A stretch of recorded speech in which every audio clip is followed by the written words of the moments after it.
Saudara-saudaraku, kita jumpa lagi di hari Sabtu. Bahwa semua orang ketika tiba di hari Sabtu, maka semua mengatakan, "Hore, kita telah berada di weekend."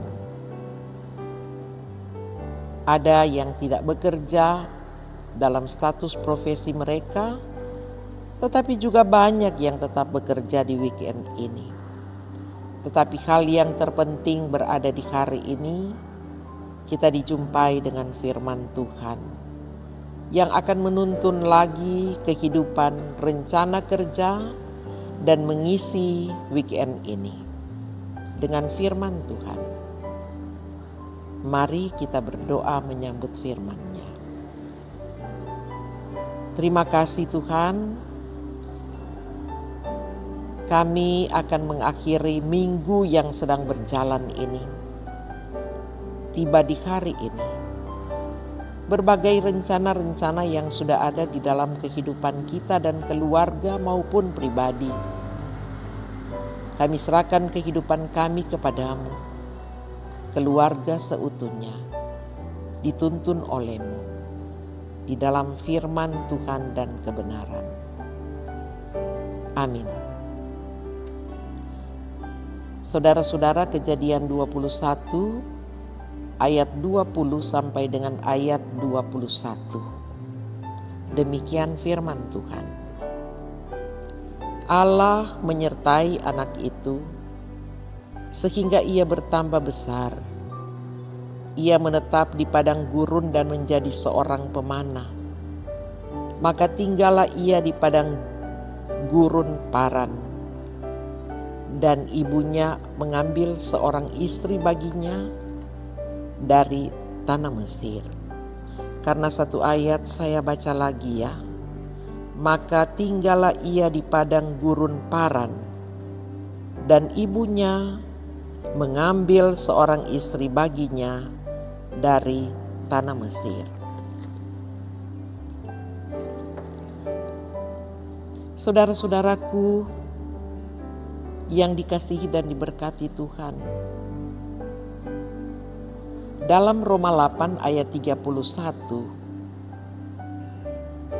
firman Tuhan, "Sebab itu apakah yang akan kita katakan tentang semuanya itu? Jika Allah ada di pihak kita, siapakah yang akan melawan kita?" Luar biasa setiap firman Tuhan. Ketika kita menghayatinya, sangat memberikan kelegaan di dalam hidup ini. Jika Allah di pihak kita, siapakah yang akan melawan kita?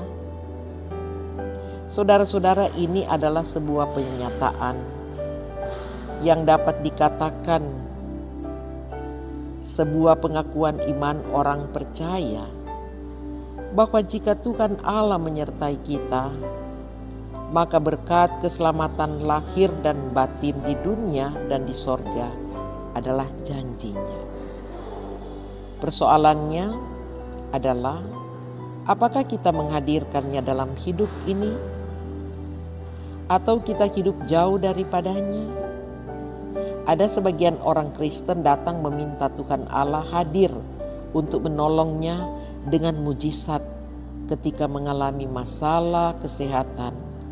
Dia sakit, dia menderita, dia mengalami kesulitan dari segi ekonomi, atau ada masalah antara hubungan suami istri, orang tua dan anak-anak atau kakak beradik, atau masalah apapun. Sementara praktek hidupnya atau jalan hidupnya bukan hanya jauh daripada Tuhan, tetapi berlawanan dengan jalan Tuhan Allah.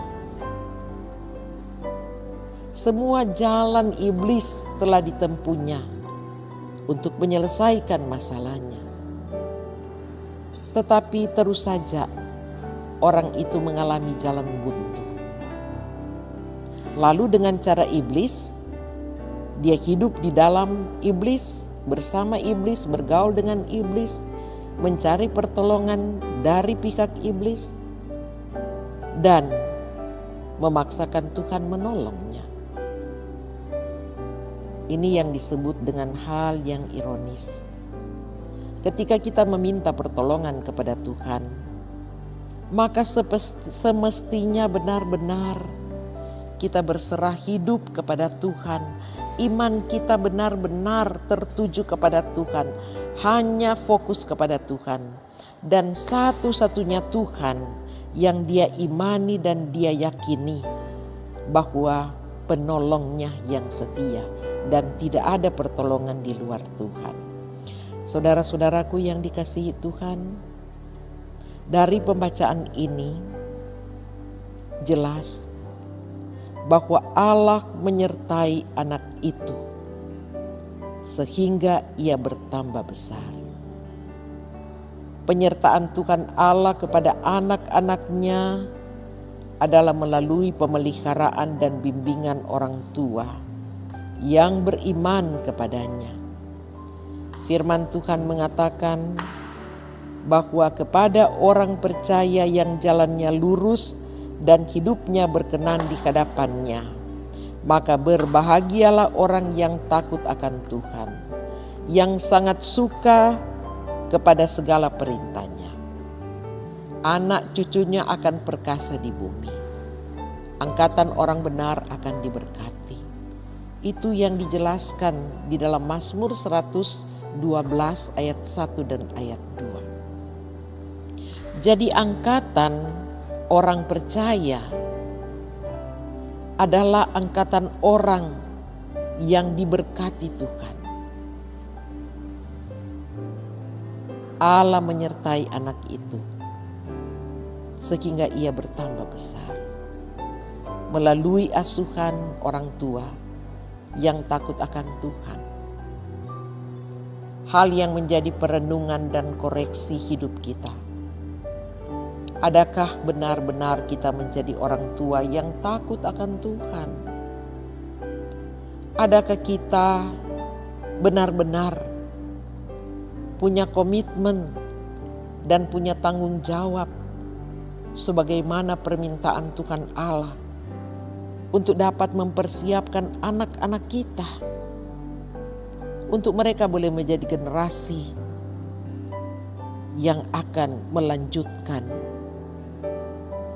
yang akan menceritakan perbuatan ajaib Tuhan dalam kehidupan, dan kepada mereka yang akan menceritakan bahwa Yesus Kristus adalah Tuhan dan Juru Selamat hidup satu-satunya dan tidak ada lain. Saudara-saudara yang dikasihi dan diberkati Tuhan, ada ungkapan, maka tinggallah ia di padang gurun. Tersirat makna bahwa orang percaya akan selalu berhadapan dengan alam dan lingkungan sosial yang menantang. Tetapi tidak perlu khawatir dan tidak perlu ragu. Kehadiran Tuhan Allah dalam kehidupan keluarga kita dan anak-anak kita.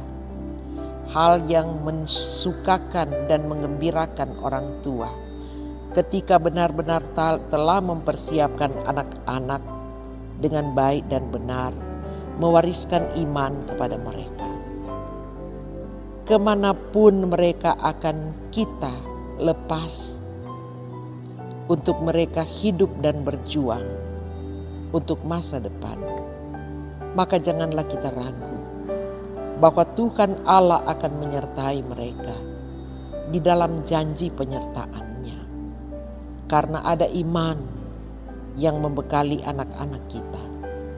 Tetapi ketika kita tidak membekali anak-anak dengan iman yang sungguh, mereka tidak menjadi anak-anak yang takut, menghormati, percaya kepada Tuhan, maka bagaimanakah kehidupan anak-anak kita?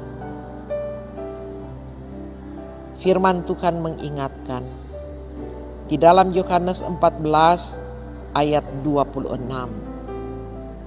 Tetapi penghibur yaitu Roh Kudus yang akan diutus oleh Bapa dalam namaku, dialah yang akan mengajarkan segala sesuatu kepadamu dan akan mengingatkan kamu akan semua yang telah kukatakan kepadamu. Aku tidak tahukah kamu atau tidak tahukah kamu bahwa tubuhmu adalah bait Roh Kudus yang diam di dalam kamu. Roh Kudus yang kamu peroleh dari Allah dan bukan milik kamu sendiri. Tetapi hidupmu adalah milik Tuhan. Hidupmu dikuasai oleh Roh Kudus. Karena itu, hendaklah kamu hidup menurut kehendak Tuhan, dan Roh Kudus menuntun. Firman Tuhan juga mengajarkan kepada kita, setiap orang Kristen bukan hanya memperhatikan pertumbuhan fisik untuk anak-anak kita sehat dan kuat. Begitu juga kita bukan hanya memperhatikan pola hidup untuk sehat secara fisik. Itu juga hal benar. Tetapi lebih daripada itu, juga memperhatikan pertumbuhan iman jasmani kita, supaya benar-benar kita sehat jasmani dan rohani. Kalau Tuhan telah memberkati orang tua dan keluarga kita, maka yakin dan pasti janji Tuhan memberkati anak-anak kita. Asalpun kaum keluarga sampai keturunannya hidup takut akan Tuhan. Oleh karena itu, apapun masalah yang kita hadapi saat ini, yakinlah Tuhan Allah pasti memberikan jalan keluar sehingga kita dapat melewatinya dengan sukacita.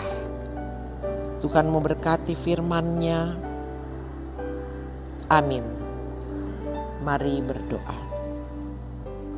Ya Tuhan Allah, kami bersyukur karena masih merasakan pemeliharaan-Mu. Terima kasih karena di saat kami mengalami susah, di saat kami mengalami kekurangan dan keterbatasan, di saat hidup kami tidak menentu,